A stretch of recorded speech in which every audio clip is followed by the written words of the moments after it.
جانے کے کچھ آداب ہیں، وہ جا سکتی ہیں، لیکن دیکھیے اس میں طریقہ کار یہ ہوتا ہے کہ رات کے وقت نہ جائیں بالکل، نمبر ایک۔ دوسرا یہ کہ وہ کسی محرم کے ساتھ جائیں۔ تیسرا یہ کہ میک اپ شیک اپ کر کے بالکل نہ جائیں۔ چوتھا یہ کہ وہ پورا پردہ کر کے پورا پردہ کر کے جائیں، اور دن کے وقت جائیں، اور قبر پہ جا کے وہاں رونا دھونا نہیں کرنا، صرف دعا مانگ کے فوراً باہر آ جائیں۔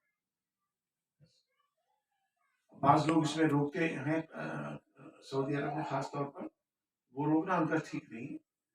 نبی صلی اللہ علیہ وسلم نے عورت کو جنازے کے جلوس میں جانے سے منع فرمایا، بس قبرستان میں جب تدفین، یعنی تدفین کے وقت نہ ہو، یہ حضور کے لیے جس وقت دفنا رہے ہیں مردے کو، اس وقت عورت کا معاملہ منع ہے، ہمارے دین میں منع ہے۔ تدفین کے پروسیس میں، تدفین کے عمل میں، جنازے کے پروسیشن میں، جلوس میں وہ نہیں جا سکتے۔ تدفین ہو جائے بعد میں جب لوگ چلے جائیں، وہ جا کے وہاں فاتحہ پڑھ سکتی ہیں، لیکن پورے حجاب کے ساتھ، بغیر میک اپ کے، دن کے وقت کسی محرم کے ساتھ بس۔